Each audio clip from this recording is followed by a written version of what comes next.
దృఢ సంకల్పంతో ముఖ్యమంత్రి చంద్రబాబు నాయుడు కందుకూరు నియోజకవర్గ అభివృద్ధికి కోట్లాది రూపాయలు నిధులు కేటాయిస్తున్నారని ఎమ్మెల్యే ఇంటూరి నాగేశ్వరరావు అన్నారు.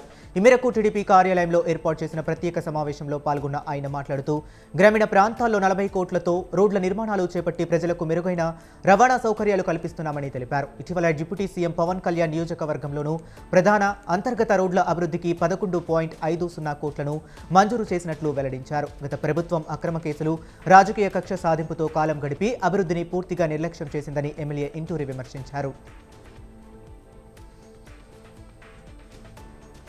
టూ వీలర్ నడిపే వారికి ఏపీ రవాణా శాఖ జలక్కిచ్చింది. ఇకపై హెల్మెట్ ధరించకపోతే వాహనదారులపై కఠినమైన చర్యలు తీసుకుంటామంటూ పోలీసులు సీరియస్గా వార్నింగ్ ఇచ్చారు. తిరుపతి జిల్లా రేణిగుంటలో ఈ మేరకు హెల్మెట్ అవేర్నెస్ కార్యక్రమాన్ని వినూత్నంగా చేపట్టారు.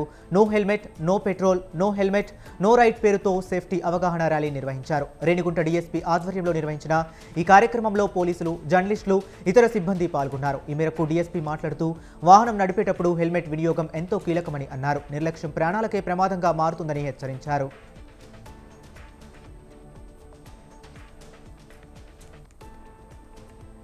ప్రకాశం జిల్లా గిద్దలూరు సబ్ జైల్లో ఎస్పీ ఎస్టీ కేసుపై అరెస్ట్ అయ్యి రిమాండ్లో ఉన్న మాజీ మార్కెట్ యార్డ్ చైర్మన్ నెమ్మెలదిల్లే చెన్నారెడ్డిని ప్రకాశం జిల్లా వైసీపీ అధ్యక్షుడు బూచేపల్లి శివప్రసాద్ రెడ్డి ములాఖత్ అయ్యారు. ఈ సందర్భంగా ఆయన మాట్లాడుతూ రాజకీయ కక్ష సాధింపులతోనే ఇటువంటి అరెస్టులు జరుగుతున్నాయని అన్నారు.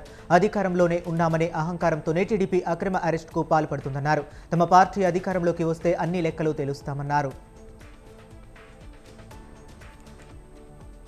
ఉమ్మడి మెదక్ జిల్లాలో తుది దశ పోలింగ్కు ఏర్పాట్లు కొనసాగుతున్నాయి. 560 సర్పంచ్ స్థానాలకు గాను 62 స్థానాలు ఏకగ్రీవం కాగా 518 స్థానాల్లో ఎన్నికలు జరగనున్నాయి.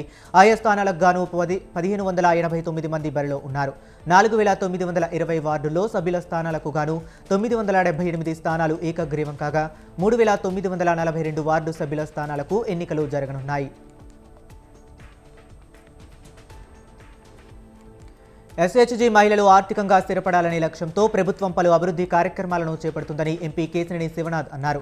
ఈ మేరకు ఎస్హెచ్జీ ఆధ్వర్యంలో ఏర్పాటు చేసిన అపీకల్చర్ టెక్నాలజీ సెంటర్ను విజయవాడలో ప్రారంభించారు. అపీకల్చర్ టెక్నాలజీ సెంటర్ అధికారి రవీంద్ర కుమార్ నేతృత్వంలో శిక్షణ తరగతులను ప్రారంభించినట్లు ఆయన తెలిపారు.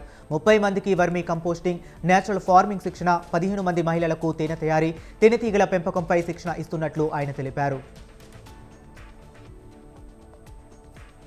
అనంతపురం జిల్లా కళ్యాణదుర్గంలో జాతీయ ఇంధన పొదుపు వారోత్సవాల సందర్భంగా విద్యుత్ వినియోగంపై ర్యాలీ నిర్వహించారు. విద్యుత్ డిఈ రాజశేఖర్ ఆధ్వర్యంలో నిర్వహించిన ర్యాలీలో సంబంధిత అధికారులు, కార్మికులు పాల్గొన్నారు.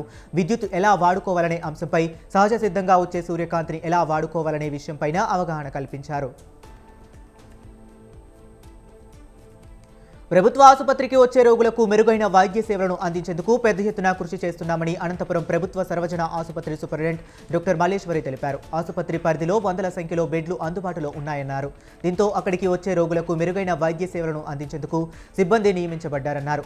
ఆయా విభాగాలలో వందల సంఖ్యలో ఉద్యోగులు ఆసుపత్రిలో సేవలు అందిస్తున్న క్రమంలో తలెత్తిన సమస్యలను పరిష్కరించే దిశగా చర్చలు జరుపుతున్నామన్నారు. నంద్యాల జిల్లా ఆలగడ్డ ప్రభుత్వ ఉన్నత పాఠశాలను జిల్లా కలెక్టర్ రాజకుమారి గనియా ఆకస్మికంగా తనిఖీ చేశారు. పాఠశాల రిజిస్టర్లు, అటెండెన్స్ను పరిశీలించారు. అనంతరం విద్యార్థుల సమస్యలను గురించి అడిగి తెలుసుకున్నారు. విద్యార్థుల ప్రిపరేషన్లో ఉపాధ్యాయులు తగు జాగ్రత్తలు తీసుకోవాలని సూచించారు. ఏలూరు జిల్లా ద్వారకా తిరుమల పోలీస్ స్టేషన్ పరిధిలో ఇటీవలే జరిగిన చోరీ కేసులో పోలీసులు పురోగతి సాధించారు. బాధితులు పోగొట్టుకున్న సొమ్మును పూర్తిగా రికవరీ చేసి బాధితులకు అందజేశారు. గత నెలలో లక్ష్మయ్య, కాశీ అనే వ్యక్తుల ఇళ్లలో దొంగలు చొరబడి 7 కాసుల బంగారు ఆభరణాలు ఎత్తుకెళ్లడంతో పోలీసులు అప్రమత్తమయ్యారు.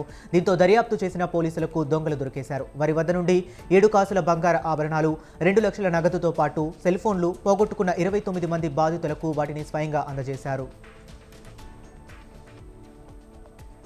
గత నెల 28న బైరా పల్నాడు జిల్లా చిలకలూరుపేటకు చెందిన సుజాత ఇంట్లో జరిగిన చోరీ కేసును పోలీసులు ఛేదించారు. రగ్గులు, దుప్పట్లు, చలికోట్లు అమ్మకం ముసుగులో దొంగలు తాళాలు వేసి ఉన్న ఇల్లు గుర్తిస్తారని డీఎస్పీ హనుమంతరావు తెలిపారు. చిలకలూరుపేటలో ఈ తరహా గజ దొంగలు తిరుగుతున్నారని హెచ్చరించారు. ఒరిస్సా నుంచి వచ్చిన కొంతమందితో కలిపి చోరీకి పాల్పడుతున్నట్లు తెలిపారు. నిందితుల నుంచి 21 సెవర్ల బంగారం, 10 వాచ్లు, 1 లక్ష రూపాయల నగదు స్వాధీనం చేసుకున్నట్లు తెలిపారు. కేసులో అరెస్టైన 5గురు హర్యానాకు చెందిన వారుగా పోలీసులు గుర్తించారు. నంద్యాల జిల్లా ఆలగడ్డ మండలం నరసింహ క్షేత్రంలో భాగంగా ధనుర్మాస ఉత్సవాలు ఘనంగా ప్రారంభమయ్యాయి. నరసింహస్వామి జన్మ నక్షత్రాన్ని పురస్కరించుకొని దిగువ అహోబిలంలో నిర్వహించిన ఈ ఉత్సవానికి భక్తులు అధిక సంఖ్యలో పాల్గొన్నారు. ఈ సందర్భంగా భక్తులు స్వామివారికి ప్రత్యేక పూజలు నిర్వహించారు.